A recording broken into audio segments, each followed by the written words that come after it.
Madame, monsieur, bonsoir. Merci de votre fidélité. Comme chaque soir, nous nous retrouvons à 18h30 pour la première édition d'information de la soirée.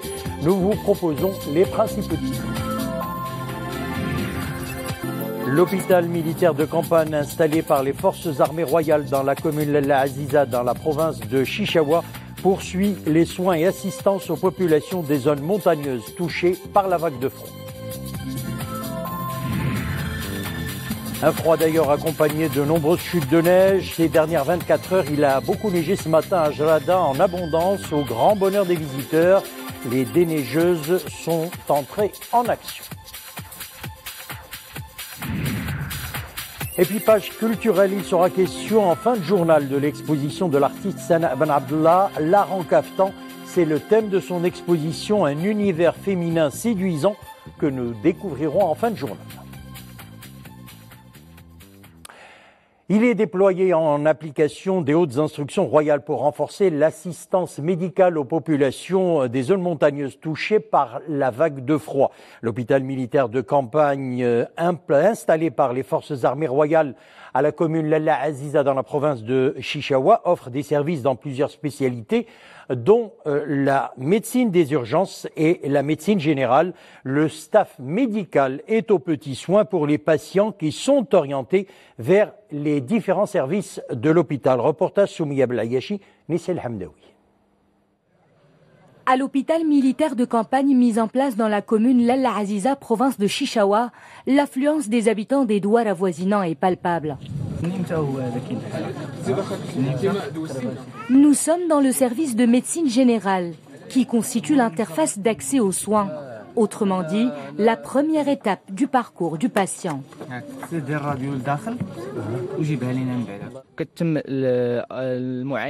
La toute première consultation du patient s'effectue dans ce service. La majorité des personnes que nous recevons ici présentent des maladies chroniques comme l'hypertension, le diabète ou encore des pathologies liées au froid comme la grippe. Après la première consultation, nous prescrivons le traitement nécessaire, mais pour les cas nécessitant des soins plus poussés, nous les orientons vers le laboratoire pour analyse ou bien vers le service de radiologie pour réaliser une radioscopie. Ils sont par la suite transférés vers les services spécialisés.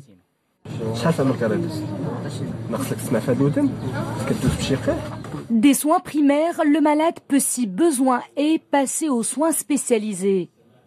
Le service ORL prend en charge certaines pathologies fréquentes en période hivernale, principalement chez les enfants. Je n'entends pas très bien avec mon oreille gauche. Je suis venu consulter un médecin spécialiste. En ce qui concerne la spécialité ORL, on note la présence d'un nombre important de goitres, surtout endémiques. Pour les traiter, on demande un bilan radiologique, un bilan biologique. S'ils nécessitent un traitement médical, on les envoie suivre avec les endocrinologues. Sinon, on les traite chirurgicalement.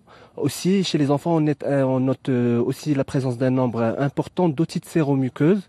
Généralement, on les traite médicalement et on les suit régulièrement. L'hôpital militaire de campagne assure également la prise en charge des patients nécessitant un acte de chirurgie réparatrice.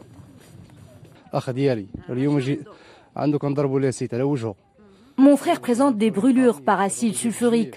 Il a perdu sa cornée. Il s'apprête à subir une intervention chirurgicale. Dieu merci, il sera bien pris en charge dans cet hôpital. Nous avons été bien accueillis.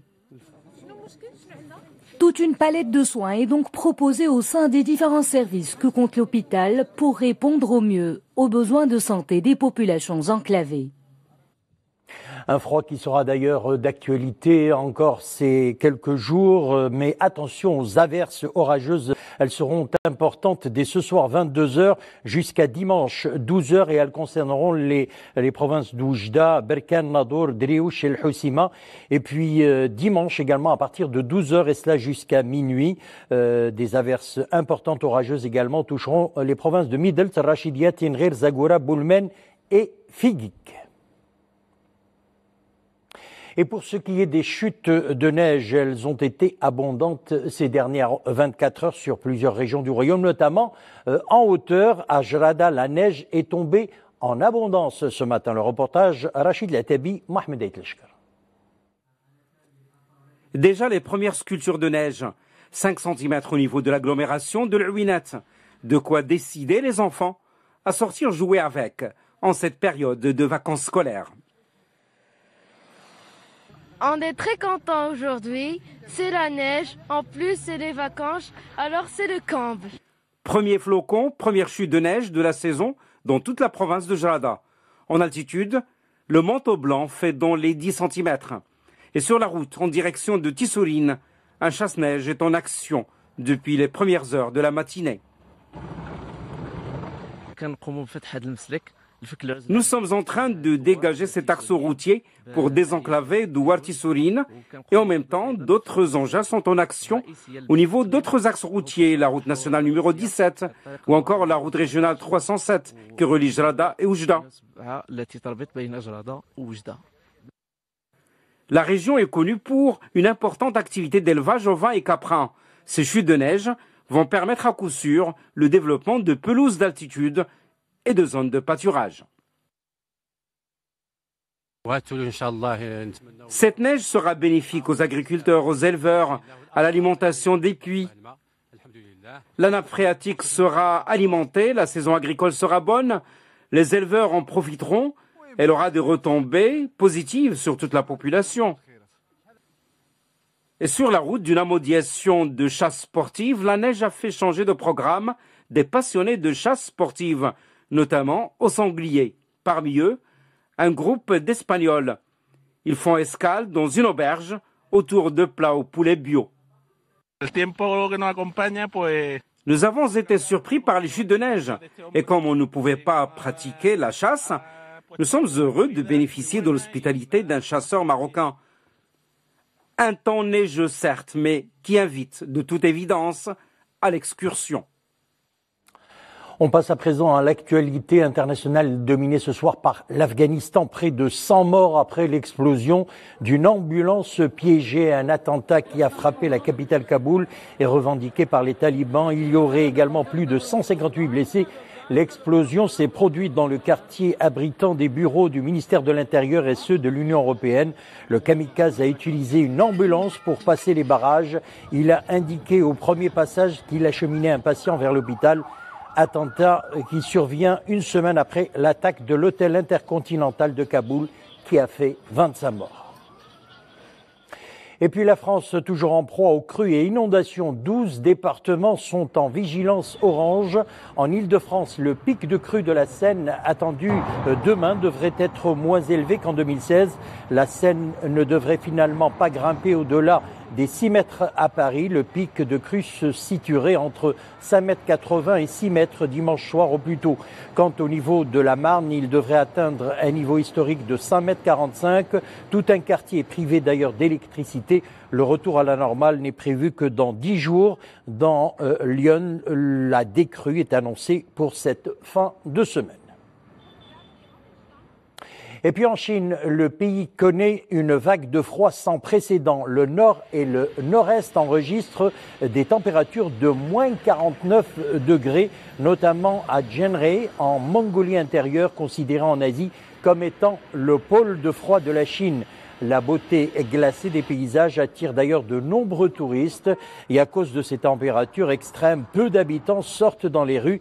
Des unités de chauffage portatives ont été distribuées aux habitants. Retour chez nous et on va parler économie. Deuxième semaine de mise en œuvre de la réforme du régime de change. Le dirham s'est déprécié de 0,28% vis-à-vis de l'euro selon les indicateurs hebdomadaires de Banque El Maghrib. Et sachez également qu'il s'est apprécié de 0,42% par rapport au dollar. Et durant la période du 18 au 24 de ce mois, Banque El Maghrib affirme avoir procédé à 3 opérations de vente de devises pour un montant total de 6 millions de dollars. Hier, 26 janvier, c'était la journée internationale de la douane. L'administration des douanes et impôts indirects a célébré l'événement à travers plusieurs manifestations. Sur un autre plan, de nouvelles mesures sont entrées en vigueur cette année, le règlement des droits et taxes via le procédé électronique. La numérisation est d'ailleurs au cœur de la vision 2021 de l'administration des douanes et impôts indirects. Le processus a été lancé le 18 janvier dernier. Sarah Katir. L'administration des douanes et impôts indirects mène avec brio son chantier de dématérialisation des procédures. La plateforme nécessaire a été préparée et le système de dédouanement en ligne Badr mis à jour. Le but est de pouvoir traiter l'ensemble des flux sans recourir au papier d'ici le mois de mars prochain. C'est un grand projet dont les composantes sont très nombreuses vu le nombre d'intervenants dans la chaîne de dédouanement. Bien entendu, des prérequis ont été satisfaits. C'est la mise à niveau bien entendu de notre cadre juridique. C'est l'activation des échanges électroniques de données donc avec les organismes du contrôle. Et c'est muni de sa tablette que cet inspecteur contrôleur douanier se déplace sur le site, ici le port de Casablanca, afin d'effectuer les formalités nécessaires. S'il le faut, on se déplace sur le site pour vérifier la déclaration douanière de l'opérateur économique avec la vraie marchandise. Il s'agit aussi de comparer les documents joints au dossier de cette déclaration. D'autres avancées ont été enregistrées. Elles consistent en l'instauration de la signature digitale, la dématérialisation des titres de change et l'instauration de la libre circulation des conteneurs pour faciliter la tâche aux opérateurs économiques. On passe à présent à notre page culturelle. Elle est une artiste autodidacte. Elle rompt avec les couleurs et le pinceau pour transporter les visiteurs vers un univers féminin séduisant où tissus chatoyants et bijoux marocains anciens meublent plutôt ses tableaux. L'art en kaftan, c'est le thème d'ailleurs de son exposition. Elle s'appelle Sena Ben Abdullah et elle expose à Rabat. Khadija Mohi, Mohamed Eitlashkar.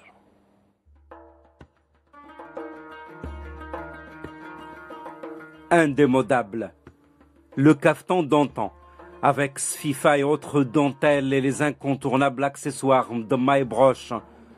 Autant de trésors jalousement gardés, fièrement portés encore de nos jours, hérités des grands-mères. Ici d'ailleurs l'une de ces héritières passionnées d'art, qui décide un jour de donner une nouvelle vie à une broderie dessinée, dit-elle, par sa grand-mère, brodée par sa mère. Il y a eu un déclic et je me suis dit que cette broderie, il fallait la mettre dans un tableau. Et c'est là que ça a commencé. Et le kaftan s'inséra dans un tableau artistique. Pour faire un tableau, j'accumule tout au long des années de belles pièces, des broderies anciennes, des tissus précieux, des morceaux de sfifa, de harqa, de bijoux, que je choisis avec un très grand soin. Je pars d'une pièce qui m'inspire et là je commence à tester, à expérimenter, à associer, à faire, redéfaire, refaire d'une manière différente et petit à petit le kaftan va se créer. L'artiste redessine et recrée en fait de nouveaux kaftans à partir d'anciens.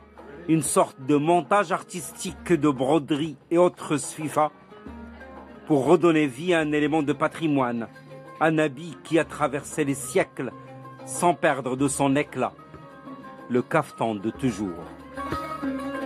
Le journal vous sera présenté ce soir par Mohamed Redaleh. Une excellente soirée, un bon dimanche également. À demain.